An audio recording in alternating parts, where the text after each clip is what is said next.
So, hi everyone, welcome to this spring showcase. Today we're showcasing alongside Acorn Water, Scottish Water and VTA Group. We'll be talking about VTA Group's Nanofloc A644, a nanotechnology-based solution which has enhanced sludge flocculation and settlement in primary and secondary clarifiers at Scottish Water's Dalderse treatment works. For those of you who aren't familiar with Spring, we are the Centre of Excellence for Innovation in the UK and Ireland, and our main objectives. Sorry, one sec, the slide's not moving. And our main objectives are to enable the effective delivery of innovation and collaboration by creating centralised intelligence for both the water companies and suppliers. Our mission is to attract, connect and support innovators across the industry to accelerate transformation. That's why we facilitate and host knowledge transfer events such as today. Through knowledge sharing, Spring supports the transfer of the learnings from an innovation project to the wider sector, creating project legacy that helps innovators identify and adopt the right solutions at a greater pace. Last year, we partnered with Ofwat, the economic regulator for England and Wales, to build a view of what best practice knowledge sharing looks like. We brought together senior leaders and innovation managers to design a vision for knowledge sharing. What is it we're actually trying to achieve? Ultimately, we want to unlock faster adoption by creating a world-class knowledge sharing culture. The 6 principles we created are on screen now. Starting at number 1, learn from what already exists before committing to innovation projects. To aid this, we've created the Spring platform, which hosts a multitude of project case studies aligned to the priorities laid out in the Water Industry Strategy 2050. Links to these resources will be put in the chat in a moment. We're also working on other tools to ensure innovation intelligence is easily accessible to the sector. The second principle we came up with is target innovation insights to the right audience to meet our objectives. So we want to make sure the right people are there listening to the lessons. So for today, do we have relevant people on this call who can take action in their own organisations? The third one is insights are regularly shared through multiple channels from day one of the project. So historically, knowledge share has happened at the end of a project.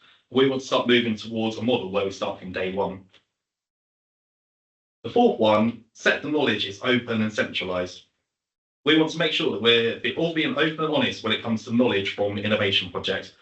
And we want to make sure it's all in one place. For example, Spring, because fragmented knowledge makes it very difficult to engage with and learn from. The fifth one is insights from both innovation successes and failures are shared. As we know, the lessons learned from failures are just as important as the lessons of success. We'll hear about some of these from our presenters today. And then the sixth one is people are empowered to receive and embed lessons from external sources. So Spring and the presenters on this call can all share knowledge, but we want to make sure that the receivers of the knowledge have the resources and capacity required to make that change and that they feel empowered to do so. Anyway, back to today. I'd just like to give a warm welcome to all of the audience members who are joining us live. We're joined by the UK and Ireland water companies, supply chain, academia, and lots of overseas colleagues too. So welcome to the call and thanks for joining us. As always, we'll be including a few polls in this showcase. So in the break, we're launching a bit of an audience engagement poll on Mentimeter. The link for that will be put in the chat at the relevant time, but yeah, please engage and participate with it. It should be a bit of fun. And then we'll also launch our usual Spring feedback poll towards the end of the showcase. So if you can all fill that out, it really helps us sort of keep the quality of these showcases on target. It's just valuable for us to learn from. You'll also get the chance for the Q&A at the end of the showcase, like we do with all of them. So throughout the showcase, keep your questions coming into the chat. We'll note them down, and then the last sort of half hour of this is dedicated to the question and answer section. So on to today's agenda. We'll start with introduction to speakers, and then we'll hear about the importance of knowledge sharing. We'll then hear about the context behind the project and how it works, followed by a project roadmap. We'll then hear the overall impact of Scottish Water. Before we head to a 10 or 15-minute break, I'll let you know on the time of that when we get there.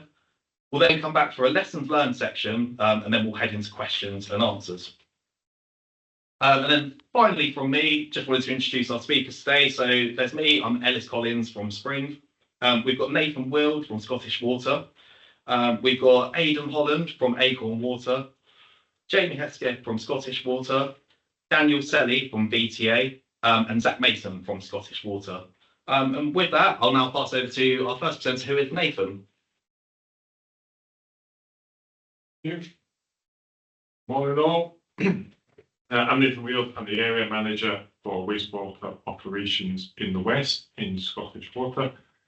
So my remit covers pumping stations, but also treatment works. And with that, the aim of what we do is to keep our sites compliant and ensure that we are sustaining, if not enhancing, the environment that we discharge into. So today should be interesting for you. We'll be talking about Nanofloc dosing alongside Acorn Water at Dalderse, which is one of our bigger treatment works in the west of Scotland. And we'll take you through some of the challenges that we had and how we've overcome some of those and the benefits that we've seen through this partnership. So probably started a couple of years back alongside Acorn Water in addressing some of the specific challenges that we have at Dalderse with process and spills. So we'll get into that in due course. Point of today is to share the good work that we've done, the good work that we've seen on site with yourselves. It's important that we recognise some of the challenges we have in the wastewater industry, where we are in Scotland and England, and the opportunity to continue to improve and enhance.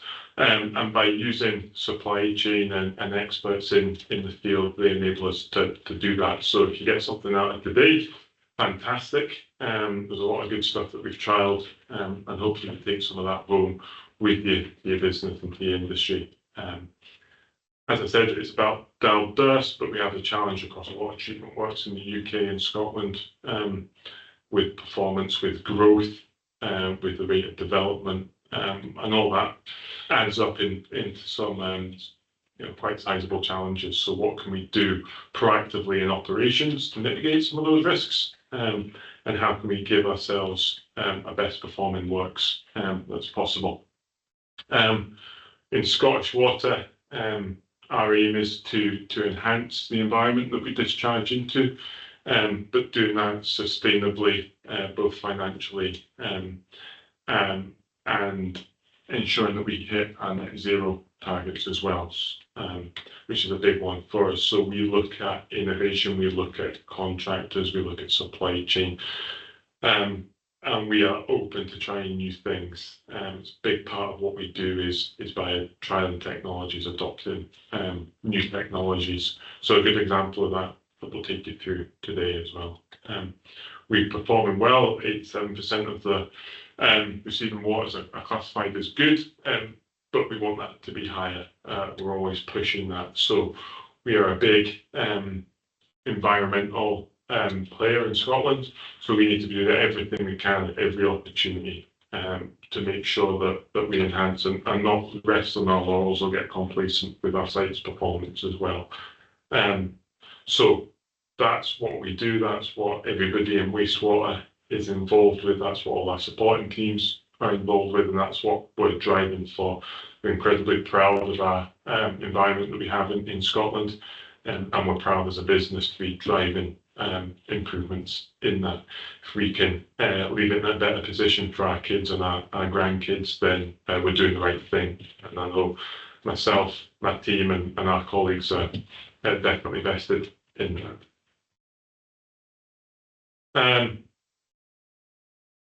Hopefully, everybody should be aware of some of the challenges that we have in the wastewater sector as a whole in the UK at the moment.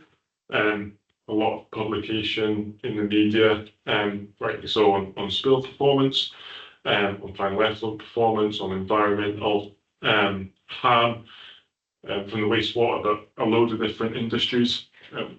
Wastewater are a big contributor to that, so we need to be part of the solution for those, and we're doing a lot of good stuff in and around that. We can't engineer our way out of these solutions, both in terms of time and cost, so we need to look at what we're doing operationally and adapt where possible to make sure that we're doing the right thing at the right time. We also can't engineer out because of the scale of some of the engineering solutions. So can we get better with the process changes, process enhancements, and innovation changes that supply chain come to us with? And the answer to that is yes, on varying scales, of one of which we'll take you through today as well. The growth thing is a real challenge as well. We've got shifting population or growing population in some areas, reducing population in other areas, and all those put changes on our treatment works a lot quicker than we can invest and grow and scale up the treatment work. So we need to do what we can to keep pace with that change, keep pace with the developments out there. Capital investment will come, but what can we do in the meantime to mitigate that and provide the headroom in our work? So as I say, we'll take you through some of that today. So six key priorities that myself and the other presenters will take you through.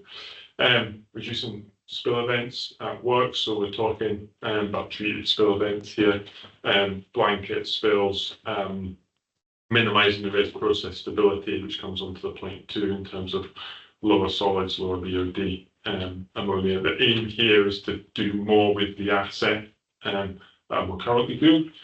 So how do we change parameters? How do we increase the headroom in the works, able to minimise impacts if we can take more flow through, minimising spills? Great for the public, great for the environment. Looking at every opportunity to maximise that. But we need the process stability to enable that. So how can we be sure that we can take more through our works without affecting the back-end compliance, which is incredibly important for us. Treatment works are measured on a range of parameters, ammonia, iron, BOD. Now they vary from site to site, but there's some common themes in there. So yes, we have a license, but we want to drive that to the minimum where it makes sense as well. So how do we do that from a end of pipe compliance perspective? How do we maximise the opportunity there? We're publicly owned in Scottish Water, but regardless, capital investment, new final tanks all cost money. So how can we prolong that investment if we need to defer it for prioritisation or for whatever? How do we mitigate that risk in the meantime? As I said, we can't engineer ourselves out tomorrow, so we need to work smarter with what we've got to maximise that in the meantime. And that usually means putting in temporary, semi-temporary, semi-permanent options quickly. So how do we get stuff on site quick? How do we get it up and running? And how do we see the benefits immediately? Now that can be for growth, or that can be for a change on site. There might be a new trader or something in the catchment. There might be an issue with the works. How do we mitigate or minimise the impact through quick mobilisation? But we need to do that safely because we don't want to be putting ourselves, customers, environment at any harm. So this concept at Dalderse, where warm weather, high levels of growth, high trader impact has given us some challenges with settlement, some challenges with capacity, especially in the FSTs or clarifiers. How do we maximise that to be able to take more load through the works, minimise some of the spill events in the network and at the works, and effectively create that headroom whilst keeping that end of pipe final effluent compliance where it should be. And for us, we've had great success with the Nanofloc product, which we've partnered with Acorn Water on. And it's the first time we've first time we've dosed any of this product in Scottish Water, and we've seen really good benefits with it on the treatment works, on end of pipe compliance, on process as well. And we'll take you through that in a bit more detail over the next few slides. But for now, I'm going to introduce Jamie Hesketh, who's one of our process scientists in Scottish Water, works closely with us in the West team, Aidan Holland, and Danielle from Acorn and DDA, respectively. So thank you for your time. Look forward to you. See you in a bit.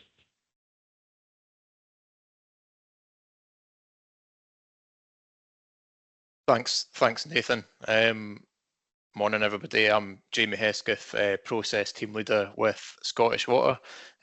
My team assist in the south and west of Scotland, providing operational, scientific and technical support to operations staff on the ground. So we're going to kind of talk you through a bit more on the project overview and why this specific technology was selected.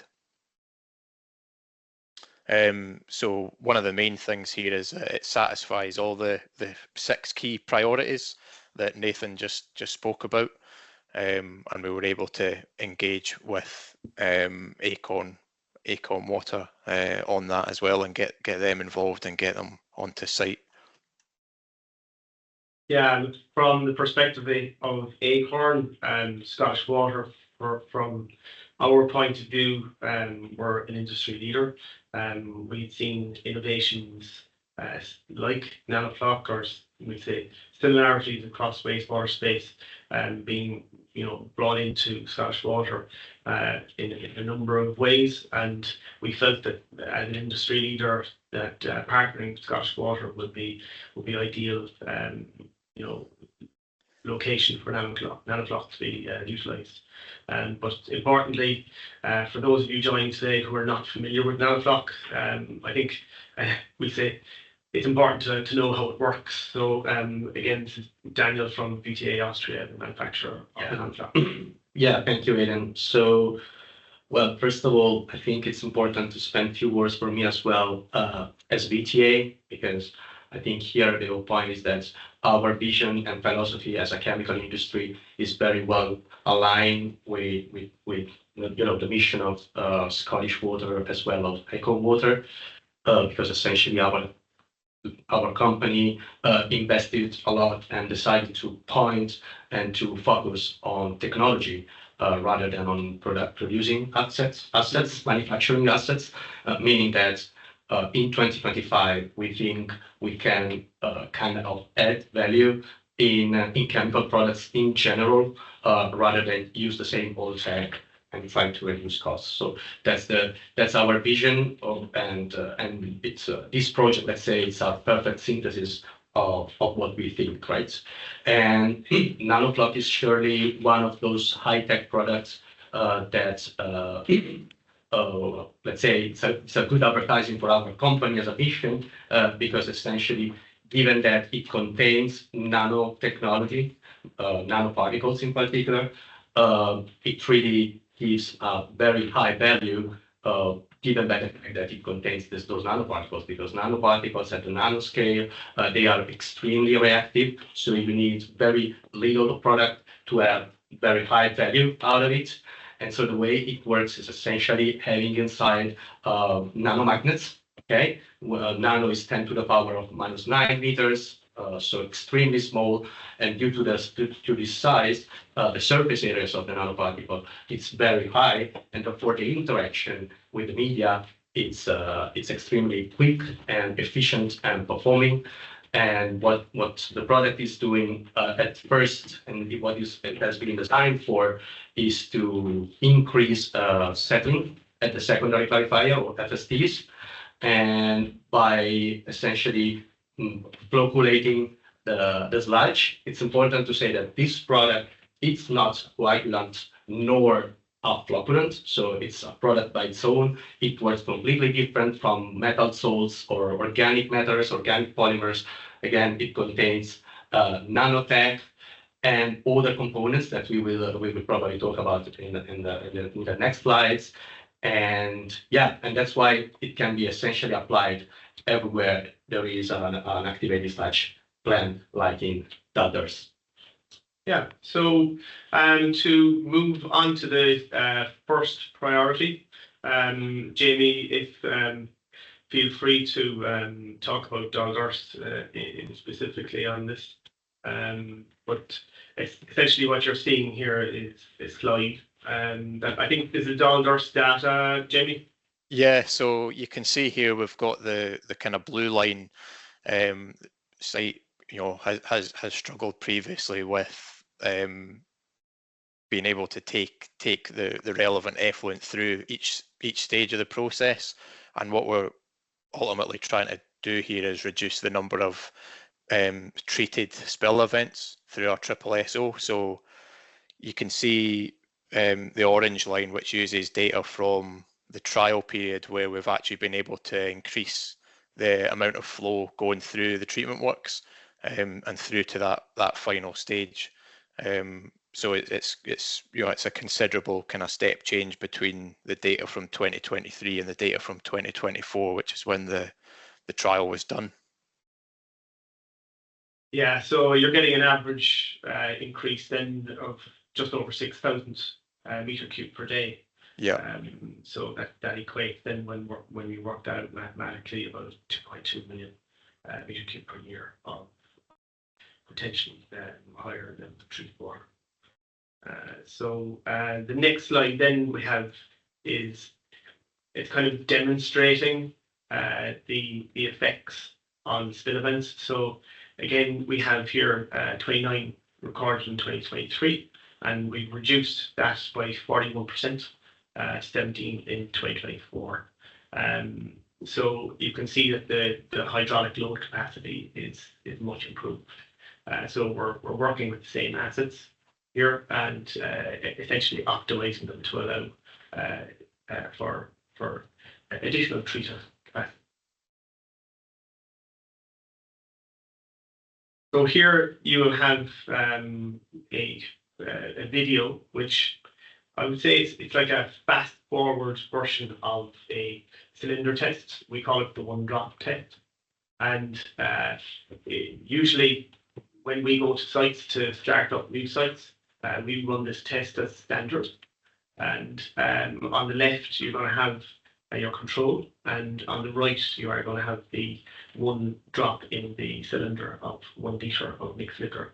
So Nanofloc works with activated sludge. It must be activated, not just by name. But when you see this video and just play this, can you maybe think? Yeah, we'll play here. All right, great. Okay. Yeah.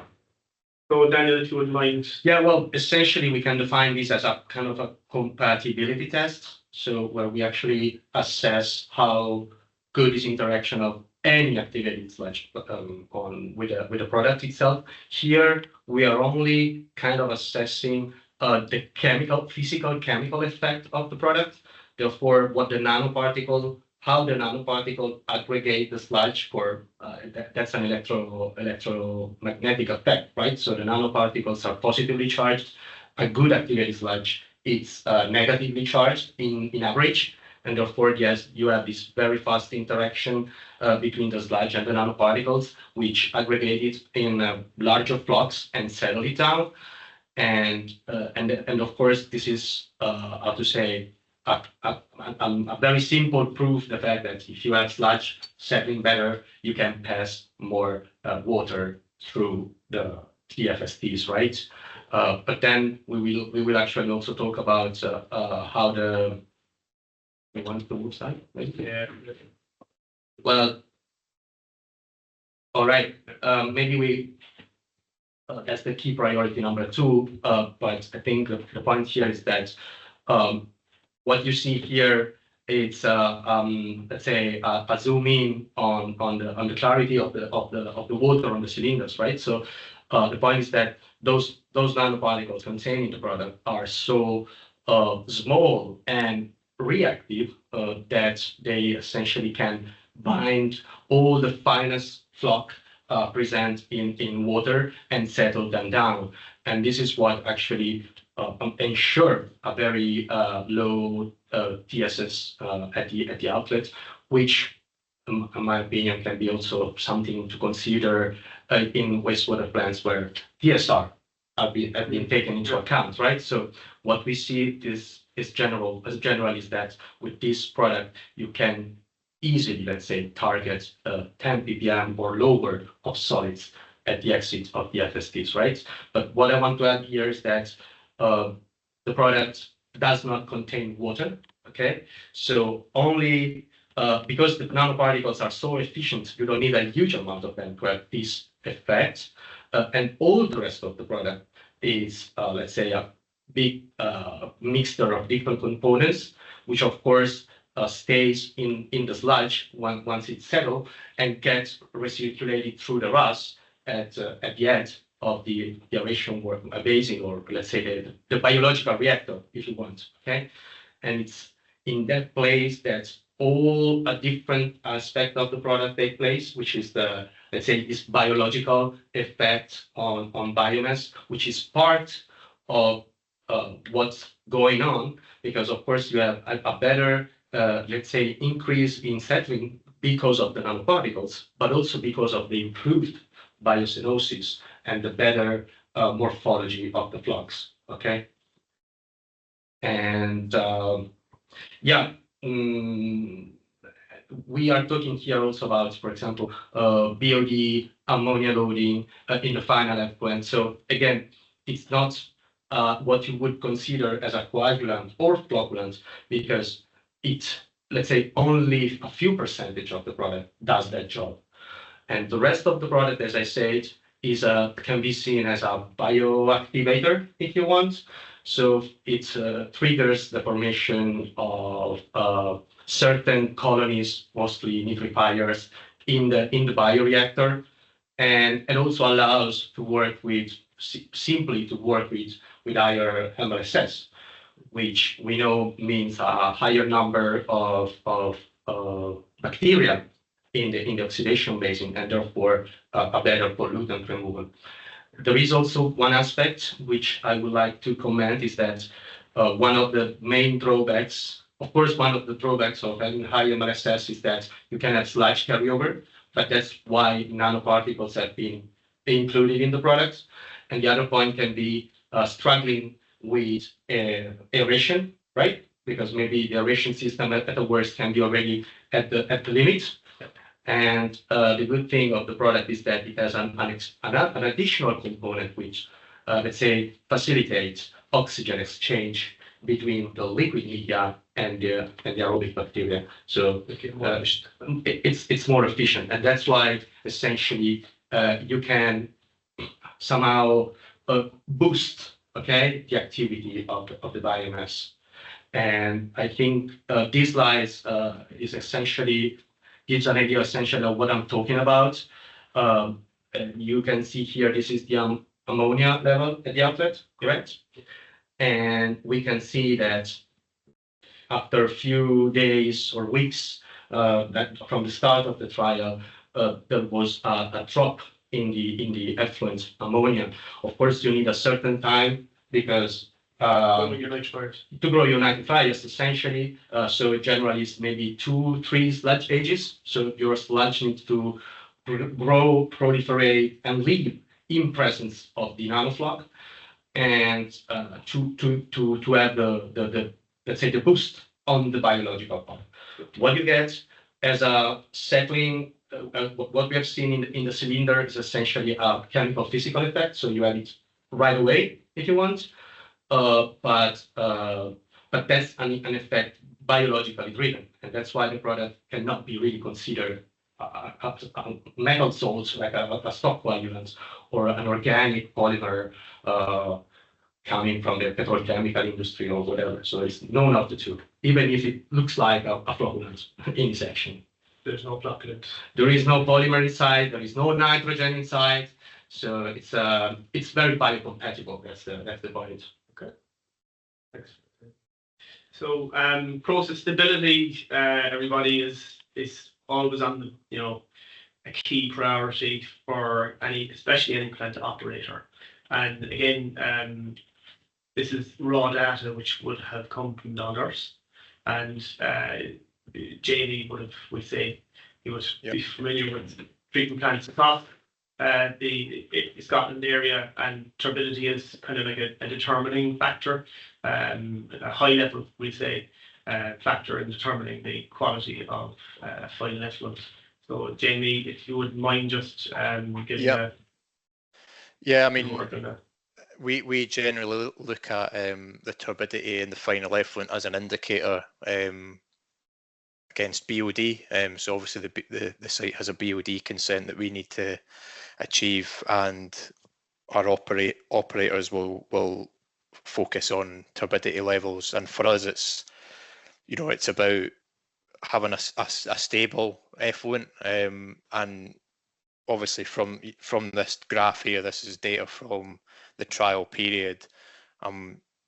You can see that it's generally quite stable. It's at the kind of lower end of where we would be hoping to be. So the site has what we call emergency action levels, which is where we would intervene. And the good thing in this case is that the turbidity level remained below that threshold, which was obviously a positive thing for us. And one of the factors is the other factors is that Dalderse can struggle with final effluent, final blanket levels. So one of the key things I would say my team have seen from this chemical, from this product, would be the reduction in the EL breaches associated with high blanket levels. So we've really seen that decrease, which has then obviously had a knock-on effect on the final effluent and has helped us achieve these kind of lower results. Perfect. Thanks, Jamie. So the next key priority, which Nathan would have mentioned a little earlier, is that across the UK, there's iron residuals and are very frequently seen on permits. Typically, we see 4 ppm limit of an iron residual, and Scotland, of course, is no different. And in this case, Jamie, I think we have some data, which is probably fresh data from this year. So it's between June and August. Yeah. So what we did following the kind of initial trial period, after a bit of sort of prolonged use, we set up a sampling project for this, specifically to look at the residual iron within the final effluent. And obviously, it was good to see that on a number of occasions it was sort of it was trace. You can see from the graph there that there's a couple, I think, with the highest being just above 1 milligrams per litre, but the average was around 0.3 milligrams per litre, which is really ideal for us. It's a big focus point for us at the moment when looking at what products are out there, because it's certainly something that's on the regulators' radar as well. So it's important for us to keep these at a low level where possible.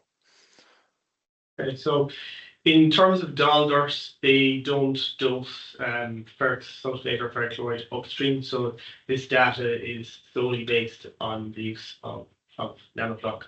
But we have seen on previous sites that are dosing, we say ferric or stock coagulants, we refer to them as, you would see a reduction in the iron in final effluent, because we're binding, we say, the trace colloids, which contain some of that iron, and we're precipitating them in the sludge. So to move on then to key priority number 5. I think that Nathan, did you want to say 2 more to that first? Yeah, I alluded to this before. So a lot of growth in the Dalderse catchment from population shift, and a lot of traders in the catchment as well. So that results in a higher load into the work and a higher flow into the work as well. So we know the site is due a growth project, which is, for all intents and purposes, an upsizing of the works. What that looks like, we're not yet 100% clear on, but it is needed. So what can we do in the interim to create more headroom within the works So from a performance perspective, we're meeting our obligations before that growth comes and is realised. So this has been quite a success in this regard, because dosing of this product has allowed us to keep those residuals low for ammonia, BOD, iron, but take a lot of that growth through the works before we've needed to invest in the capital and the civils and the hard engineering solutions. So compared to what we would have done traditionally, which is just leave it and hope for the best. I say traditionally, I'm talking kind of 10 years or so ago.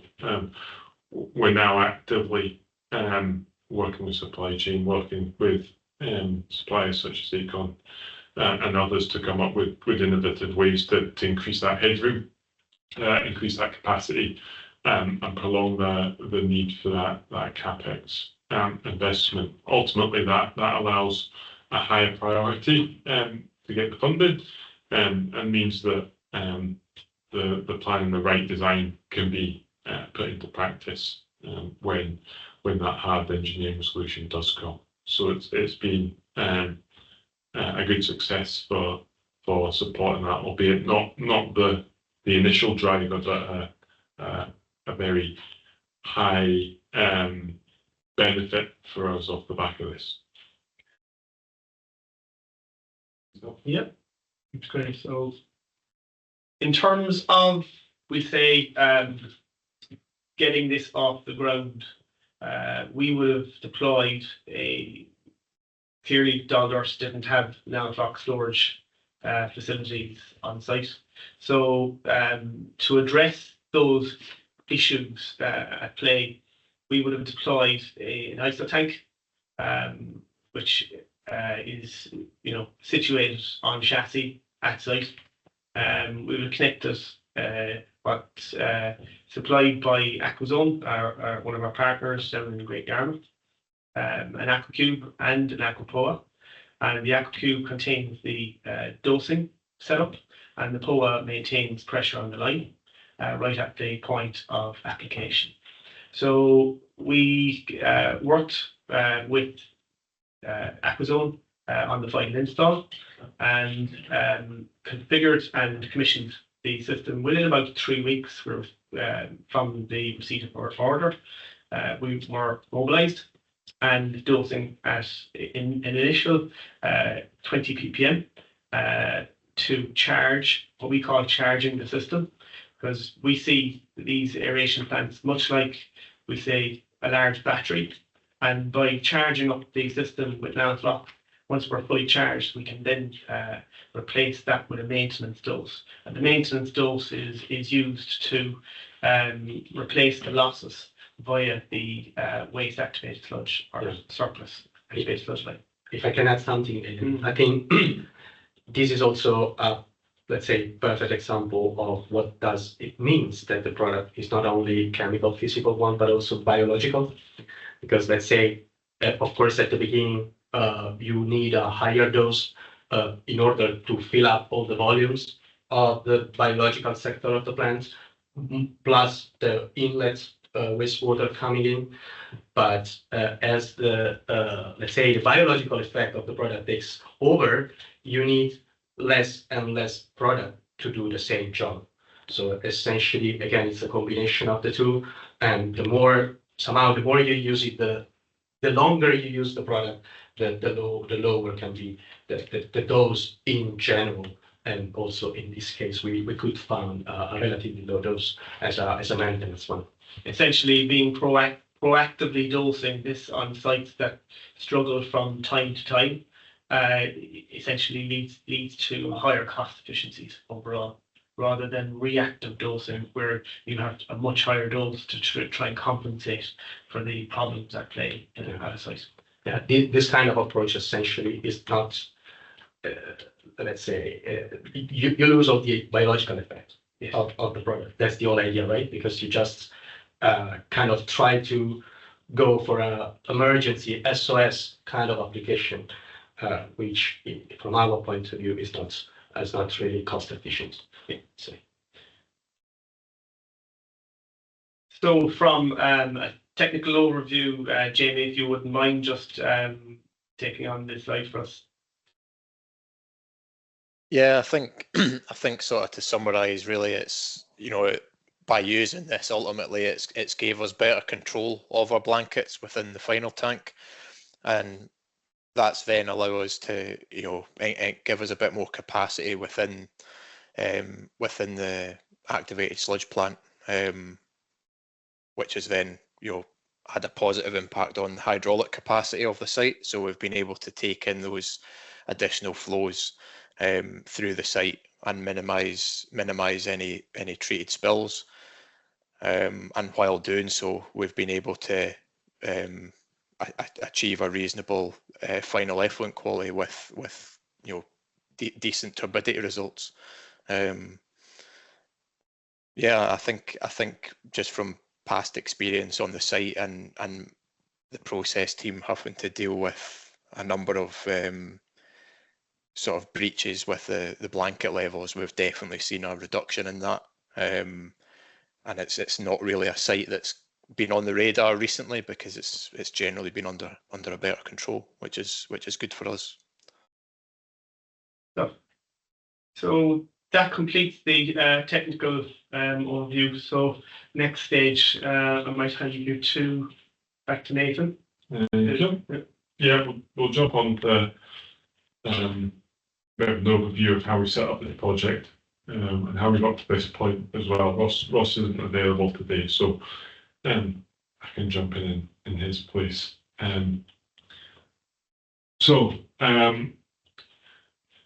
This started about 2 years ago, Ethan. About 2 years ago, yeah.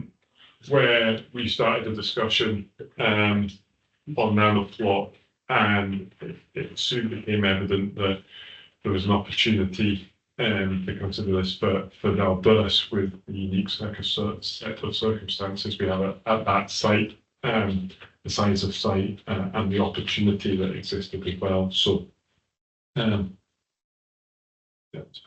we jumped in, initial site visits with yourselves, some jar testing, understood the concept, understood the process, and that soon led to a trial period over a number of weeks and months through the summer of last year.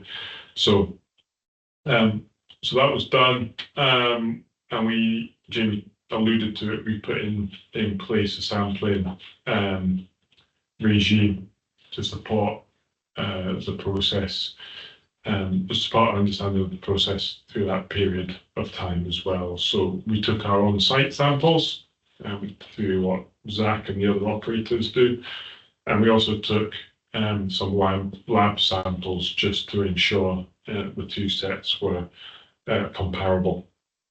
And that gave us some confidence that the product was performing, coupled with changes that we were able to make on site, some of the operating parameters of the works, hydraulically and biologically. And as Jamie has said over the last few slides, what we saw as a risk of unsettled blankets and unsettled processes through that trial period as well. So trial period lasted about 6 to 8 weeks. Looked at the numbers, looked at the benefits, and then effectively got an agreement from ourselves in Scottish Water and the associated teams, as well as yourselves and the suppliers, to roll it out throughout the whole of last year. So we use the site performance as an indicator of when to start dosing and when to stop dosing. So we found that through the winter months, it's not required. With the higher dilution that we have in Scotland, settlement was fine, but we noticed the settleability, the SSCI, is creeping up around about March time. So we use that as a trigger level for when to initiate dosing, and then we run that through the summer, and then we usually make a call kind of October, November time. As to that. But we've got that as a working methodology. We've got Zach and the operational team on site aware of the trigger points, agreed route for initiating based on site parameters. Got all that dialed, got the process support, and we've rolled it out this year. Worked pretty seamlessly. So we identified that trigger point, got it on the site, and has been dosing this from about March, I think, through an incredibly unusually dry summer, especially with us in Scotland, and I've seen, as Jamie says, high performance from that site. Whereas before we would have been struggling with salability, we would have been struggling with capacity through the aeration. We've not seen that this issue this year, and kept those EALs, which is our terminology for action levels.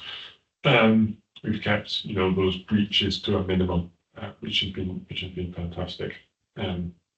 So people involved, Jamie and his process team.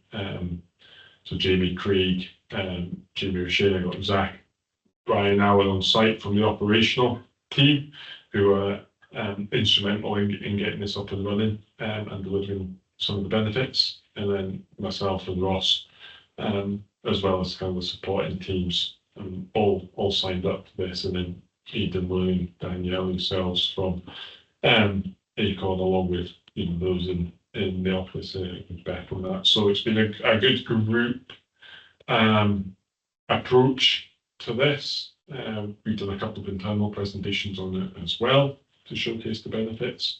And I know we've got you involved in some other conversations on other sites as a result of this as well, which is fantastic for us. Just some photos there. Got to talk through that more on the setup of the dosing. You might take that one as well, Daniel, but different options essentially. Yeah, well, okay. So I think this slide goes along with what Nathan said about the semi-temporary or semi-permanent solution, let's say.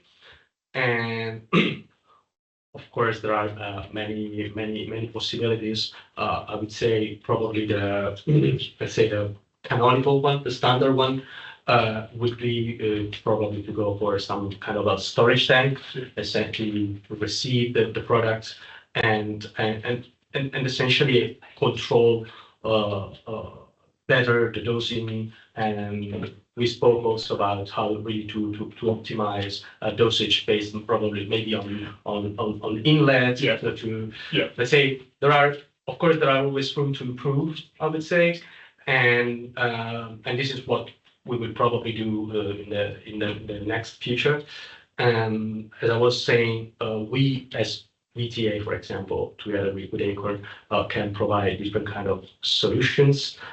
We are manufacturer not only of chemicals, high-tech chemicals, but also of equipment, general equipment, and storage solutions.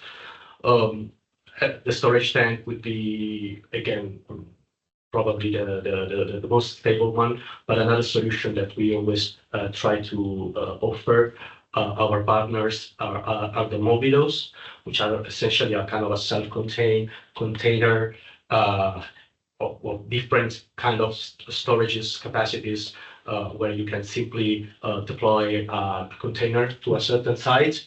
And this container, you just need to plug it to the electricity, and inside you have heating, dosing system, storage capacity, pumps. So fitting for the bulk load, for example. So again, there are many different possibilities we are exploring together, and yeah, we will essentially see which one suits Dalderse the best. That's the point. Good. Okay. Thank you, Danielle. We'll go on to a bit with Zach and Aidan. Zach's one of the operators we have at Dalderse, who's been involved in this since inception a couple of years back. So we'll get him supporting a couple of questions, but overall, I suppose to reiterate, we've seen some benefits on site in terms of capacity and blanket spill, settleability, etc. But Zach, from your perspective as an operator, how has dosing improved compliance on site?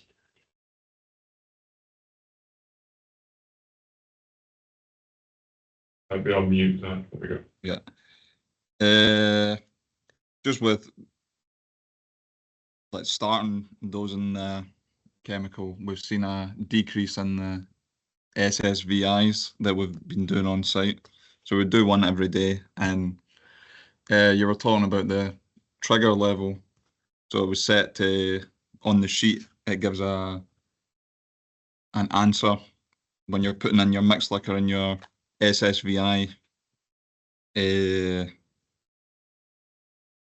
Like settlement score, it would give you a number. So we'd then put that in a sheet, and the numbers would just gradually start coming down the more we would like continue the dosing. Yeah. Good. And in terms of, you know, we've touched on it, but in terms of that final effluent, so NTUs, sludge blanket depths, pin flock, how have you seen Nanofloc improve that from an operator's perspective who's dealing with it day in, day out? It's been kept to like a minimum. So we dip the tanks every day, and we've noticed that they are just consistently staying under the like EEL. Yeah. And we haven't noticed as much pin flocking or anything like that coming over from the final tanks. That's good, especially with the dry summer that we've had. A big benefit for us on that. Aidan, do you want to talk a wee bit about that? So, Yeah, so settleability there. So, at the start, we call the image on the left is like we refer to as day zero, and when we're going to commission, and you see there that we would have done a cylinder test with the 1 drop added on the right cylinder, and you can see quite a difference, a variance between both left and right. And we would have done then, we do this regularly as well as a means to test out, almost challenge when we're challenging the dose of Nanofloc. And we would have done that here on the image on the right about 3 weeks later. So, essentially, we're not just optimizing the treatment, we're optimizing the use of Nanofloc as well in the photo on the right. So you can see the differences 3 weeks later between your control on your left and the extra synthetic 1 drop on the right. So that tells us then that the system is charged and that you don't need additional dose of Nanofloc. It's pretty plug and play as well. So yeah. In terms of switchover of dosing tanks, nice and easy, drips into the distribution chamber, and we pretty much let it run. We bit of guidance from yourselves in terms of set points, but from an operational perspective, not a complex setup at all. Probably something we can improve on in terms of proportional dosing now that it's in more permanently, but a nice easy one to set up. Good. And so the next slide now. Oh, yes. Yeah. Copy time. Hello, everyone. So yeah, just want to say thank you to our presenters so far. Hope you've enjoyed it. And thank you so much for the questions coming in. We sometimes have tech issues with the Q&A feature. So if it's possible to post your questions in the chat, it'd be a lot easier for us to get to them at the end. And yeah, as I say, we will get to them. Sort of the last half hour of this meeting is dedicated to the Q&A session. So the time is now 5 to 11. We'll come back from the break about 10 past 11. But in the meantime, whilst we're on the break, my colleague is going to launch just like a fun engagement poll on the screen. So if you're able to take part in that, that'd be really great. And then we can check out the results once we're back from the break. Yeah, Lane's just posted the link to it in the chat now. So yeah, thanks everyone, and see you at 11:10. Hello everyone, welcome back from the break. I can see quite a few of you have engaged with the poll, so yeah, we'll just talk to that in a second. Aidan's going to run through the results of it. Then we'll be moving on to lessons learned, and then at the end the Q&A. And yeah, we see loads of great questions that have came in, so I'm looking forward to this Q&A. But yeah, with that, I'll pass over to Aidan. Thanks, guys. Yeah, delighted to see good interactions here on today's poll.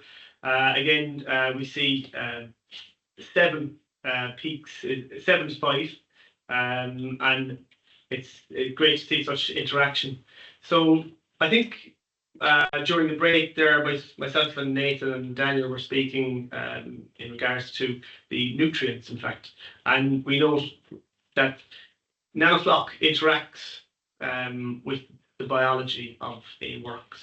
So we promote the well-being of the biomass. So in doing so, we're by promoting its well-being, nitrosomas and nitrobacter tend to proliferate within the works. So therefore, ahead of any, we'll say, shock load, unforeseen shock load events, it's able to deal with those shocks in a better way and recover faster, just by virtue of having a higher population of these nitrifiers. So in addition to that, the settlement of these colloidal suspended particles, we're also precipitating phosphorus in the form of biological phosphorus. So you'll notice a drop off in your biological P or your TP, depending on your methods being used on a works. And you'll see lower TSS. But in addition to that, the ammonia is addressed by virtue of having this higher levels of nitrifiers in the population. So obviously, I think we've discussed in terms of spills, and you would have seen the data that we covered for Dalderse. So any site that's deploying Nanofloc should expect to find similar results, assuming that we're working with biologically active sludge. So we need dissolved oxygen of 1 or more. We need a pH of somewhere between 7 and 8 for a site to be truly biological, so to speak. So the next slides then. Oh yeah, thank you. Sorry, everyone, just give me 1 second to reload the presentation because we're on the poll. Bear with.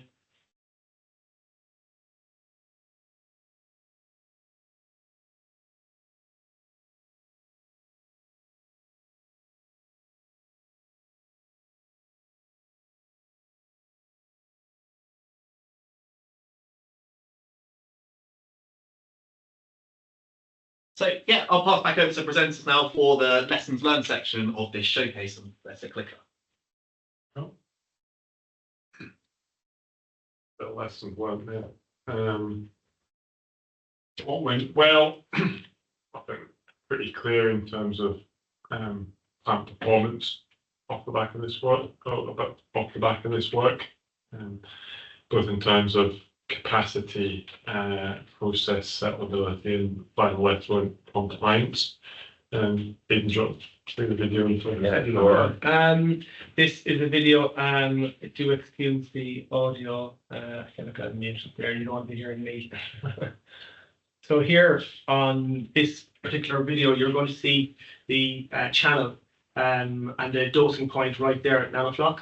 So you can see the difference between the floc.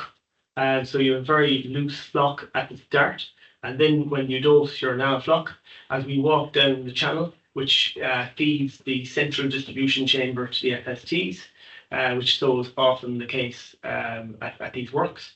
If you look closely at the channel, you're going to see the flocs right there forming.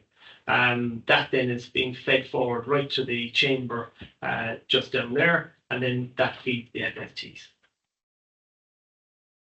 So you can get blanket control. Sometimes sites tend to dose it on SOS. It isn't for us.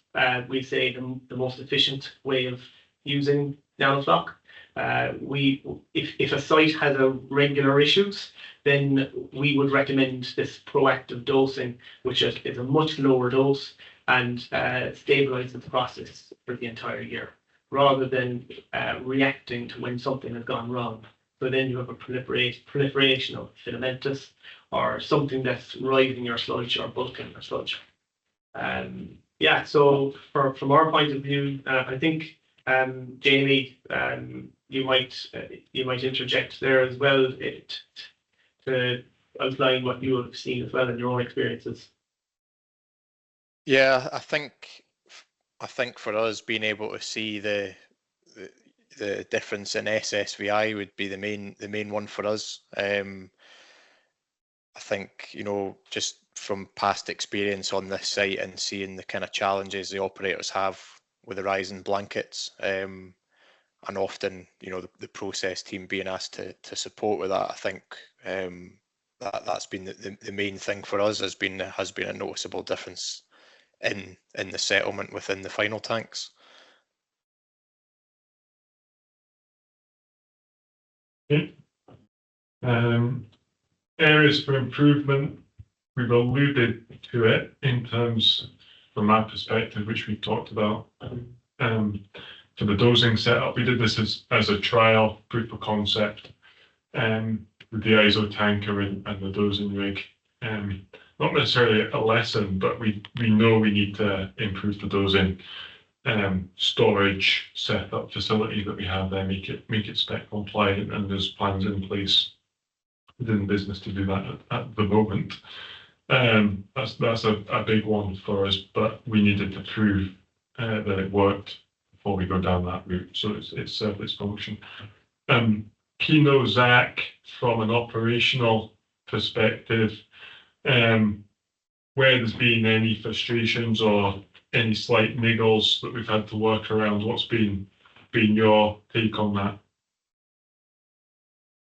It was just mainly with delivery of the ISO tank was what we had the most bother with, was with just delivery schedule, and then when it turns up to site there was sometimes issues with the hose connection that we've got that was on the actual ISO tank. It didn't fit for us, so it was just then having to organise getting it replaced. But from using the chemical, there's not really been any challenges of that we've noticed on site.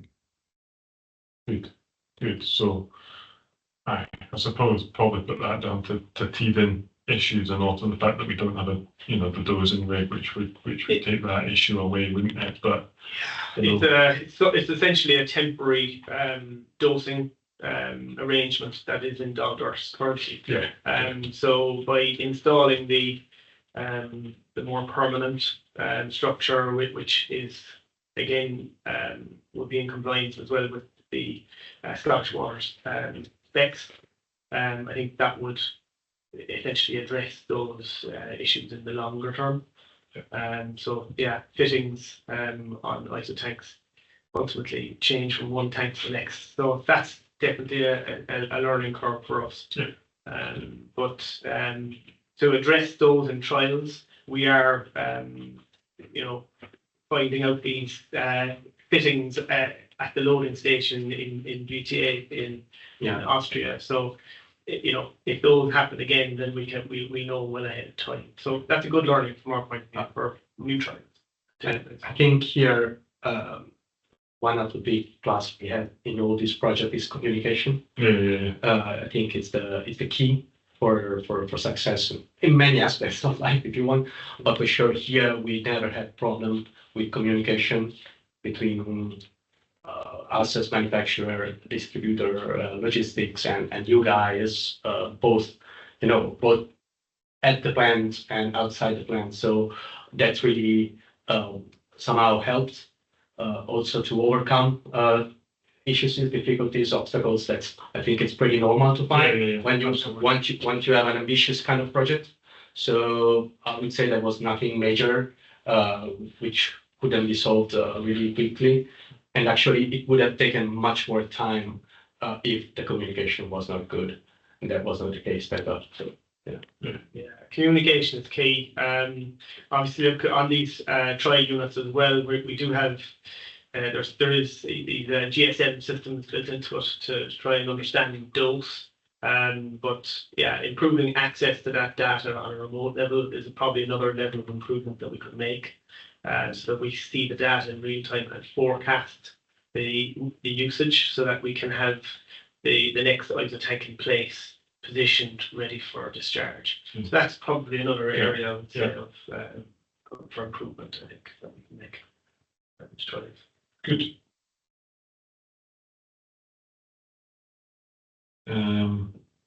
Yeah, so this is kind of other technology that Scottish Water would have been considering, or measurements. So I think there's maybe a question which in part alludes to this. So the traditional method that, one of the traditional methods that we could have deployed for this particular challenge is ferric dosing, which we did look at as a comparison as part of the inception of this. What we found was with a ferric-based product, with ferric, with iron-based products, but with ferric, much higher likelihood of higher iron residuals. And part of the work that we did to the proof of concept was engagement with our regulator on this. So we need to get any additional dosing approved by our regulator, even in a trial format, and they need to see the evidence that supports the dosing of this as well. And one of the things that we could take to them through the Nanofloc was that very low iron residual, and we didn't have confidence that we'd be able to take the same with the ferric dosing. Cost comparisons very similar, so it came down to the performance. But that's been a benefit, and our regulator have been on site as well, so seeing this dosing, and we've obviously seen, or not seen, I should say, the consequences of poor settleability. So they've not needed to come knock in where we've had blanket spills or final effluent compliance breaches, which they could have done if there'd been another product. So success in that regards. So the rationale behind, we say, ferric sulfate dosing and Nanofloc dosing, because Nanofloc is dosed, and as we alluded to earlier, is charged within a system. And once you reach that charge, you're then lowering the dose down to your maintenance. But the maintenance dose is typically like 8.5 here ppm in Dalderse.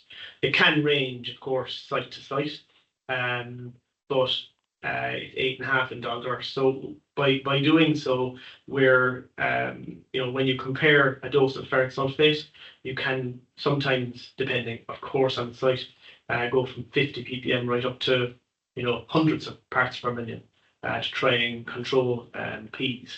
So even if you have a site that has ferric sulfate already dosing, you should see a significant reduction in the reliance on your ferric sulfate. So we've seen reductions of anywhere, to maximum reductions we've seen is 70%, lowest reductions 20-30%. And so somewhere, depending on your incoming P and your final effluent P limit, that will determine the overall reductions in ferric sulfate or ferric chloride usage. If I can just add something from the chemical side, let's say. Let's say that I think ferric here in UK, it's mostly seen as some chemical for P control, right? And using a product like ferric chloride, ferric sulfate for settling, that would be quite strange, because it's really inefficient. Without talking about residuals in the effluent, which would be high and so on, but you would need a lot of product to do the same. Without talking about the chemical sludge increase that then you have to dispose, and so on and so forth. So let's say they are both iron-based products, but the real key, let's say, game changer here is the structure and size. So on ferric you have 3 iron 3+ ions, which are less effective, if you want, in creating solvating shell and settling the sludge. While on Nanofloc, the iron is in a, let's say, iron zero, if you want, it's a sphere kind of particle kind of shape. And so that's why you need much less, because it's more performing and it's the old stays in the sludge. So that's the idea. So,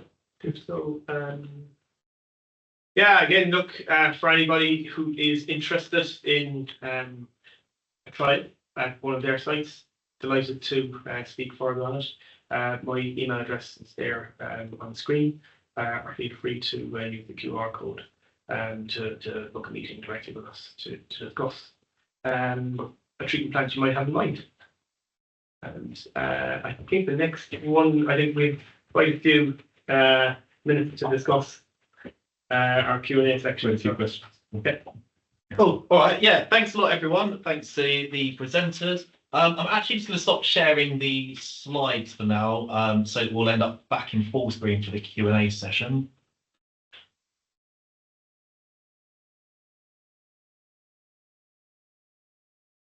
I'll stand over here. If you presenters want to form a panel in front of the camera, and yeah, we can start from here. Okay, so the first question that came in is, is there any data on ammonia before and after Nanofloc dosing? I think a nitrification rate or percentage removal could have been more informative.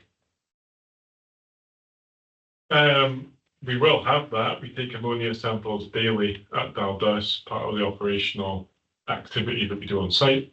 And we also have a routine compliance sampling that we have. We've not looked at nitrification in terms of a percentage reduction. We've looked at it in terms of end of life compliance. And I think there was a graph that was displayed that showed it mid-teens pre-dosing, and then it dropped down to circa 5, 6, and then it rose up to about 8 or 9 after that. So the initial drop due to the charging of the system, and then we start to dial it in a wee bit. It was never the aim to have zero ammonia leaving site, and I'll admit, I think at Dalderse is 2021. So we're playing tunes in terms of optimizing that dosing, which is why you see it drop and then respond to circa 8 or 9 milligrams.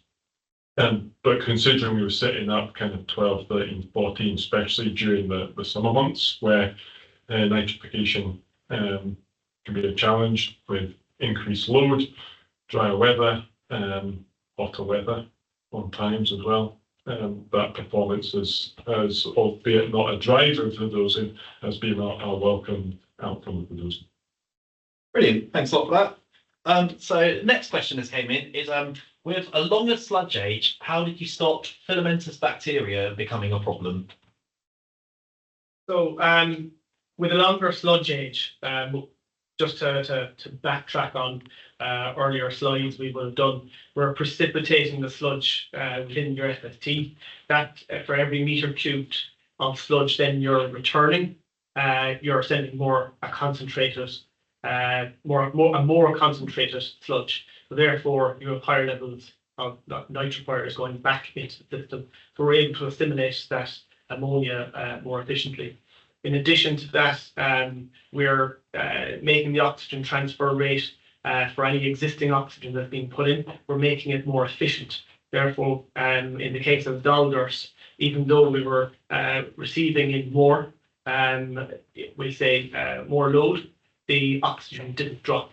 So that demonstrates to us as well that the product has demonstrated once again its ability to assimilate ammonia. Yeah. And just to add, this connects directly to the filamentous bacteria, because we know there are scenarios where filaments proliferate, because essentially are kind of stronger species compared to others. And one of these scenarios, low oxygen scenario. And that's why I think the gentleman here asked this question. And the point is exactly what Aidan said, that as I said as well, that only a small percentage of the product has is nanoparticle. Okay, so the settling is given only by this small percentage, and then there is all the rest of the product coming back to the aeration basin. And among the different components of the Nanofloc, one of these strongly enhanced oxygen transfer between the, let's say, water liquids, okay, if you want, and the aerobic bacteria. And that's why, again, we don't see such a big drop in DO, which would have kind of triggered the proliferation of filaments. Yeah. Brilliant. Thank you both. Next question that came in is Nanofloc coated iron oxide nanoparticles? What's the zeta potential of the suspension, and is the underlying mechanism of absorption? Well, I do not have a exact figure for the zeta potential, so I'm sorry, I cannot reply that. Let's say there is an absorption rate on the nanoparticle, that's for sure, but there is also something to mention, which is that these nanoparticles degrade over time. Okay, so that's something we want. So the idea is that we do not want to have nano whatever into the sludge that goes, for example, a spread on land, right? Because then we could have like EPAs saying, oh, what is this nanotech going on field, for agriculture? Well, the nanoparticles dissolve over time in iron and oxygen essentially, so you will not find anything fancy in your sludge, and that's why you are also recharging with the maintenance dosage your system, because if the nanoparticle would be stable once charged, you could stop. This is not what is happening. So you are feeding back nanoparticles that are being somehow disposed through the wash line, but also the one that naturally degrade, let's say. So yeah, there is a certain absorption rate, but that's not so important because you are feeding the system with new nanoparticles. That's good. Brilliant. Thanks a lot for that. Next question is, what, if anything, was the effective capacity increase in the works? Good question. I'm not probably able to answer it exactly. I think one of the slides Jamie talked through was an increase through the summer months of circa 6,000 meters. That's maybe a result of weather changes. It's one that we'll have to look back and actually quantify. I think we know we take more through because we can see that the treat spills are reduced. We know we're getting the settlement available, but I couldn't quantify that one, Stephen. So I'll pick that up and come back to you. See the other couple of questions on liquors and DO. DO we struggle with at Dalderse. The aeration really struggles. So we struggle to achieve a DO of 1 at Dalderse. It'll sit kind of circa 0.7, 0.8. So with this, I think we've taken more in and we've not seen a degradation of that DO. We've been able to maintain that for additional load coming through. As Zach alluded to and Aidan have, with the on-site tests that we do, both in terms of separability, but also I can't say the microscopy. We haven't noticed an increase in filamentous at all either. That is one of the things that we look at.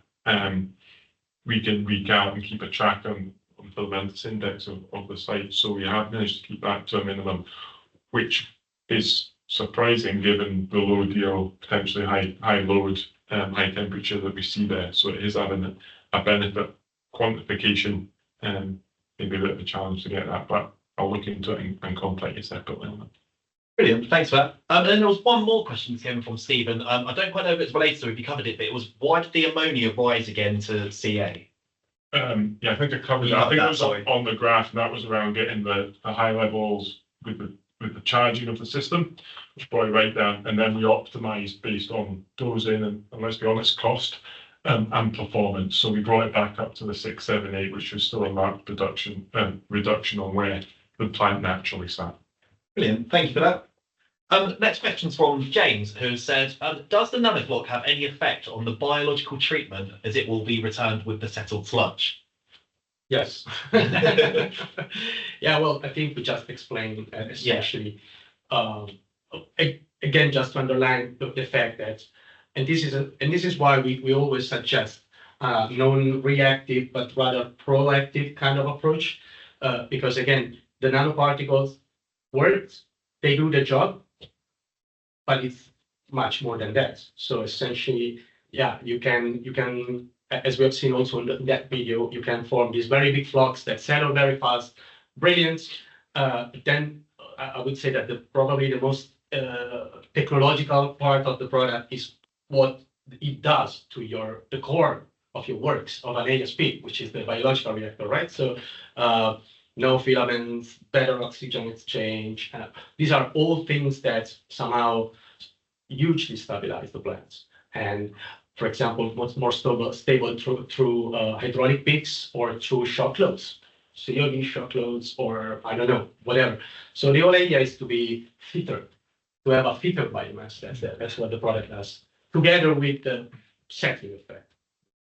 So there's components within the structures of nanofloc to allow an enhancement of the biology. Great, thank you both for that. Next question is from Duncan, who has said, what is the base product of the nanofloc material? Is it a polymer, metal, or something else? Metal nanoparticles. Yeah, so it's iron based.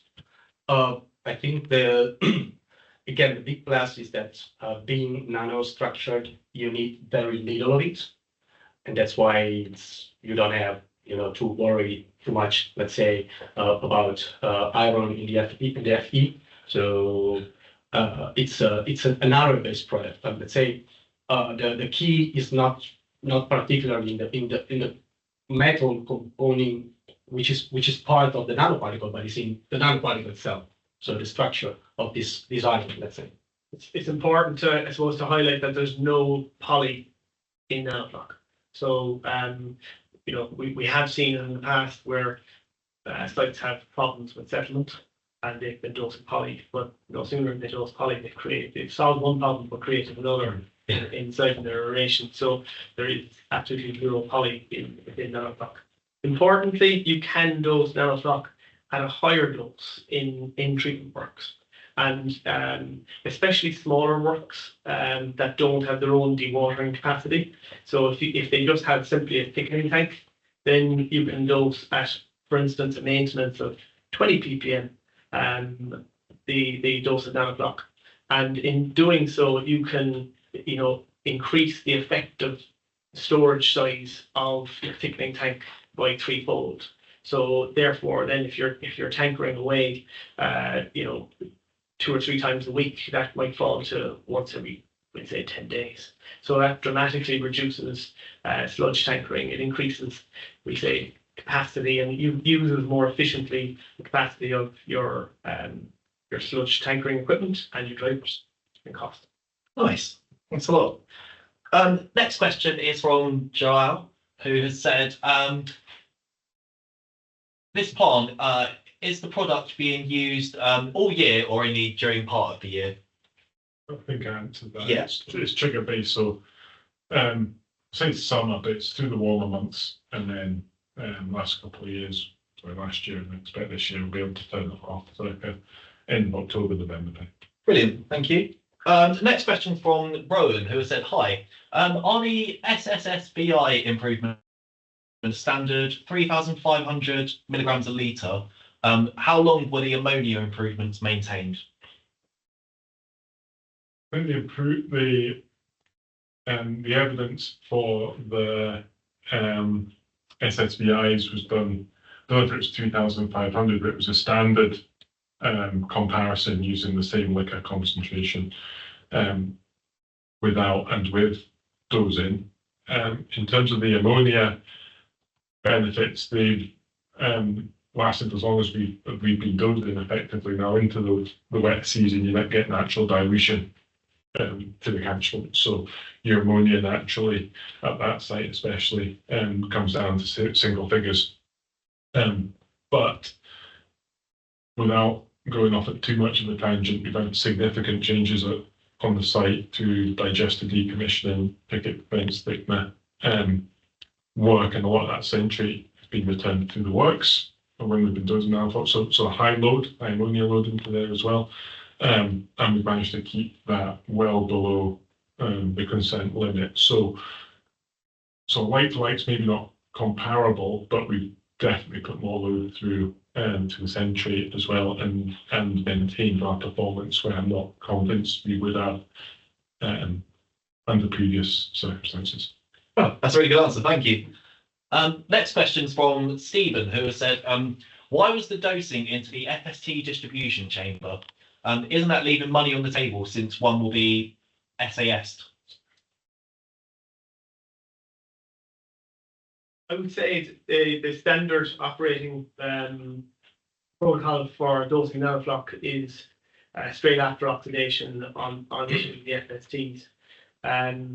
I wouldn't agree that there's money on the table, because the surplus, we say the waste activated sludge that's sent to dewatering, you'll notice that there's an increase in the percentage dry solids.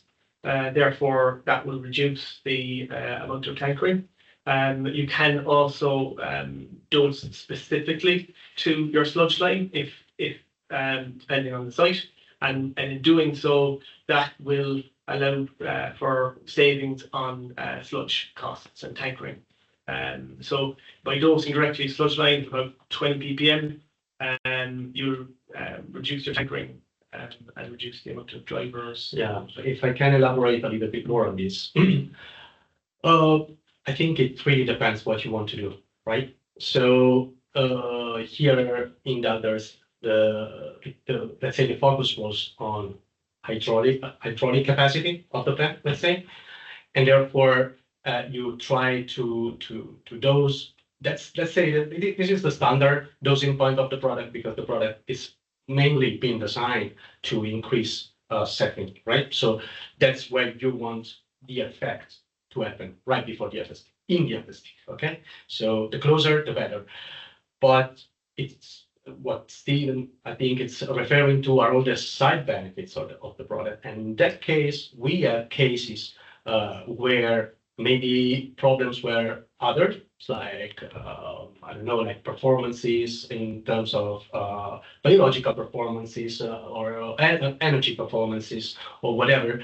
And we have people abroad, let's say, in the many applications we have with Nanofloc, dosing, for example, in the RAS or directly in the oxidation basin. And in that kind of application, what you want to magnify, let's say, to focus on is the biological part of the product, right? Rather than the chemical physical one, which increase settling. So both things are possible, as well as the application on the sludge line. It depends what you want. Cool. Thanks a lot for explaining that. Next question is from Brian, who has said, was there any input or interest from SEPA in terms of pre-trial checks? Yeah, I think I alluded to this. We had conversations with SEPA before, during, and after, I think is the easiest way to summarize it. So for any dosing, trial, temporary, permanent, or otherwise, we need to have that agreed by SEPA, even if it's a non-metal based. It's a metal based, they need to agree a consent limit, and we get that added onto the site permit, essentially. So part of this proof of concept was engaging with the local SEPA team, taking them through the why and the benefits, and that's where the benefits of the iron residual that we talked about came in. So they were involved through the proof of concept. They agreed, and we've now got that approval to dose, and iron has been added to the consent at Dalderse, but we can evidence that we're miles under that 2 milligram limit, which is generally what we get applied in Scotland. Oh, perfect. Thanks for that. I feel like this next question isn't from the same person, it's from Rowan. It might slightly relate to you alluded to permits. They've said, are there any environmental permit concerns raised for using Nanofloc on your sites?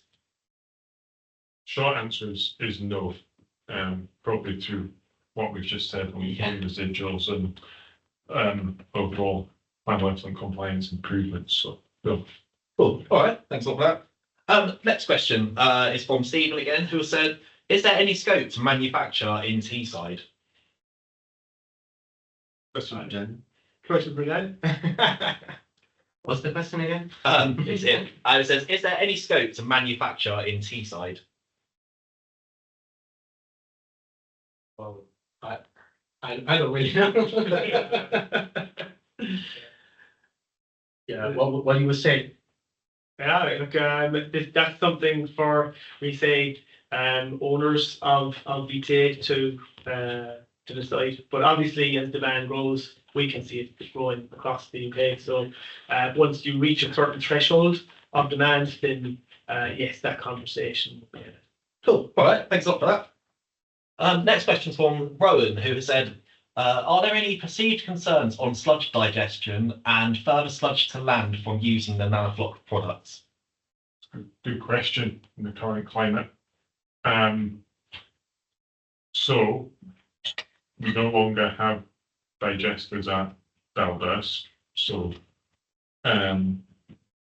raw cake goes to land reclamation at the moment. We'll be going to agriculture in the future. So it's possibly untested, but you might have a steer on that in terms of, well, PFAS, non-degradable particles in there. You might have a steer, Daniel, on that. Yeah, well, regarding those, let's say, micropollutants, emerging micropollutants, right? Let's say that's not the guy. As of course, well, we come from a part of Europe where micropollutants and PFAS, for example, are already a concern, right?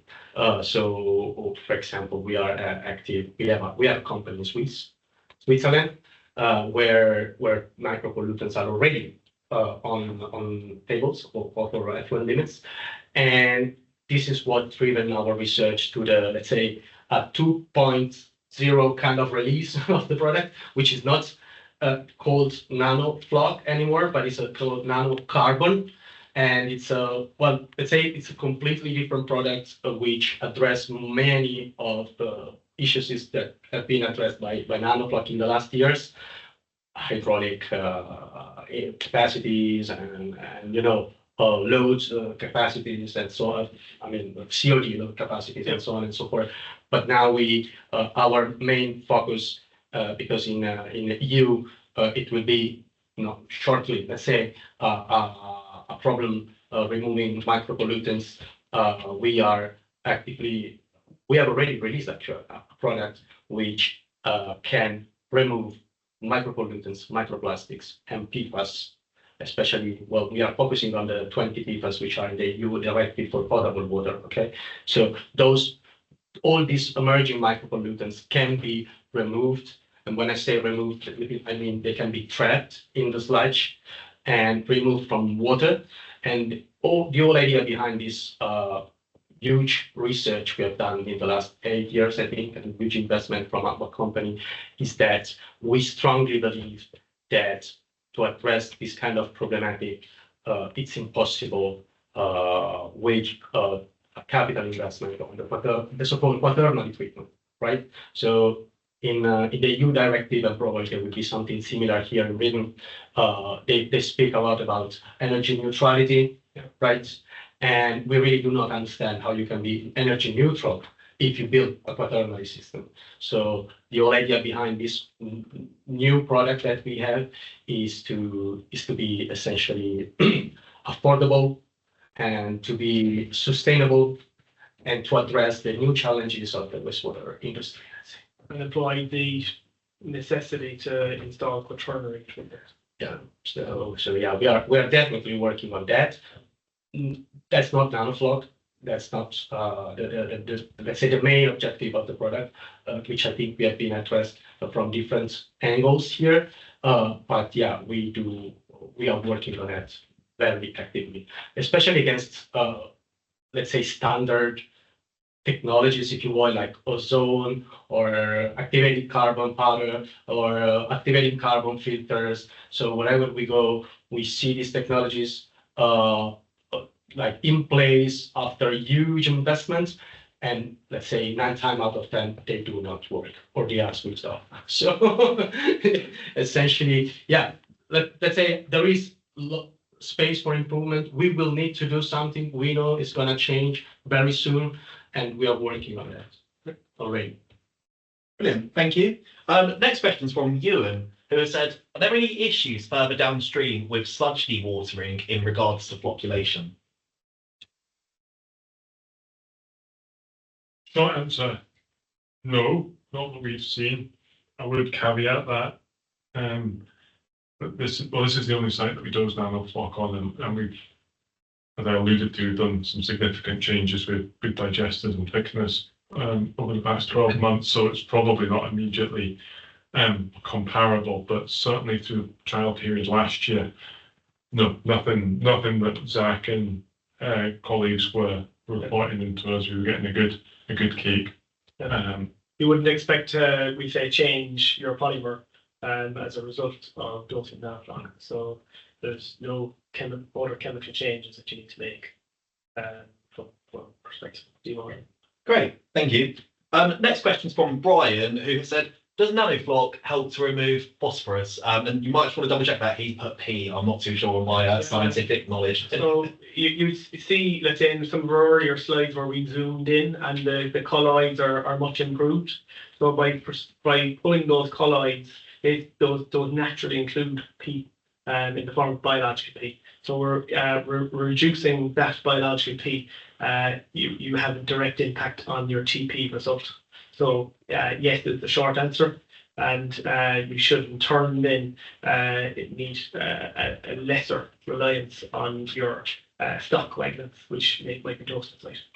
And also, if your plant has been designed to have PAOs in it, so phosphorus accumulating organisms, which means you need an oxy tank, right? So there are ASP with a certain design where they can get rid of phosphorus, also biologically, right? Of course, biological phosphorus removal can reach 1 ppm, let's say, in the best cases. So if you want to go down, you need still chemical addition. But let's say that in those scenarios, also PAOs are boosted by the Nanofloc. But of course, this is a specific scenarios, not general rule. Cool. Next question is from Rowan, who has said, good to hear about the trials. What type of aeration is there at your sites where you have tried Nanofloc? So yeah, Dalderse. Yeah, just Dalderse surface aerators supplemented by Corbin flow jets at Dalderse. So aeration, again, as I mentioned earlier, is a bit of a challenge. We've not tried it at another site yet. But that's what we've got at Dalderse. Cool, thank you for that. And then next question is from Tara, who has said, what is the shelf life of the product? Actually, there's a few different questions in here, so I'll break them down one at a time. It might be a bit easier. First one is, what is the shelf life of the product? Well, let's say it's a very stable product.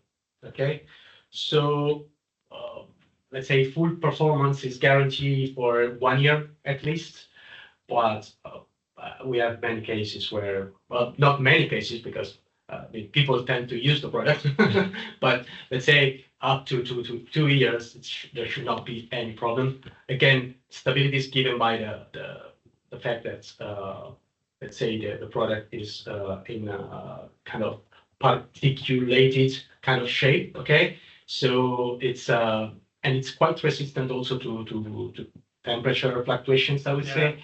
It's used in Canada and in Kuwait as well. Of course, I would not recommend it to keep it out in January or in Calgary, or to keep it out in Kuwait City in August. But yeah, but yet it's quite stable, and I would say minimum shelf life is 1 year. Brilliant, thanks.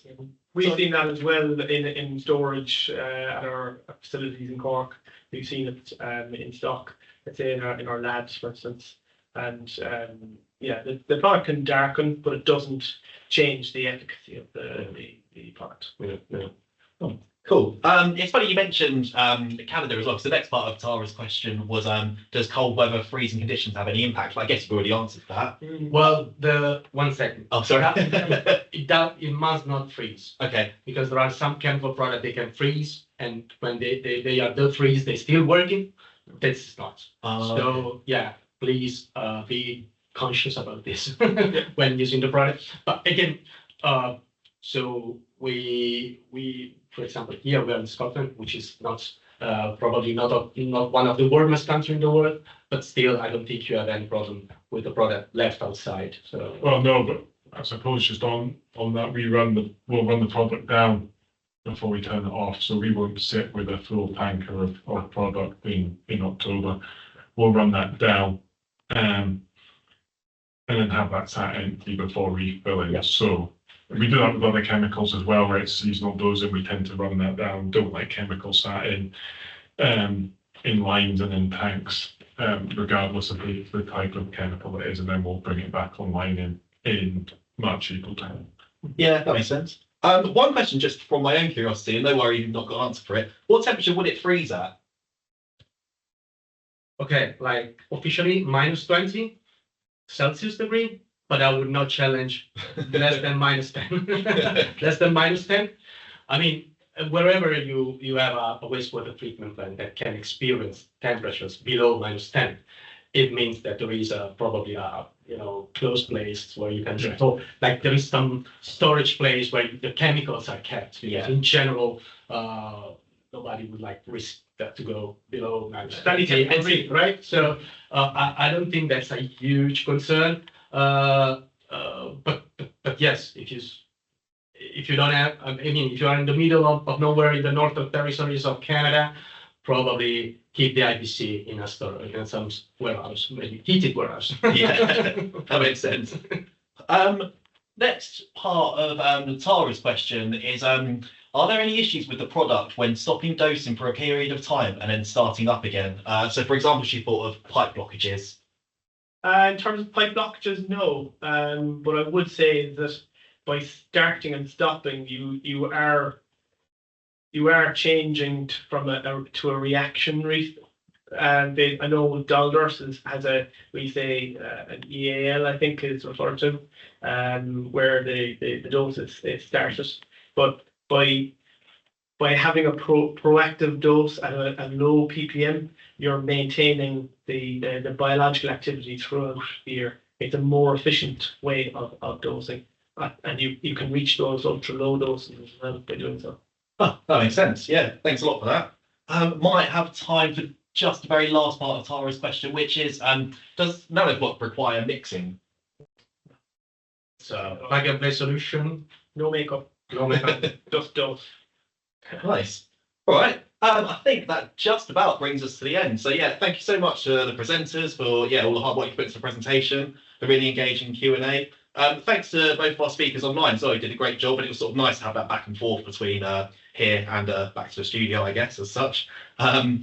Next part of the outro is, oh yes, we're going to launch a poll. It's the spring feedback poll that we usually launch, just so we can keep the quality of these showcases up to scratch. Hope they were what you expected. Sort of review them if there are any things that you expected to see that we didn't, or things we covered that you thought were standout features. So yeah, my colleague Krista will launch that in the chat soon. And then the only other thing to say is the recording of this case showcase alongside a case study will be on our platform within around 2 weeks' time.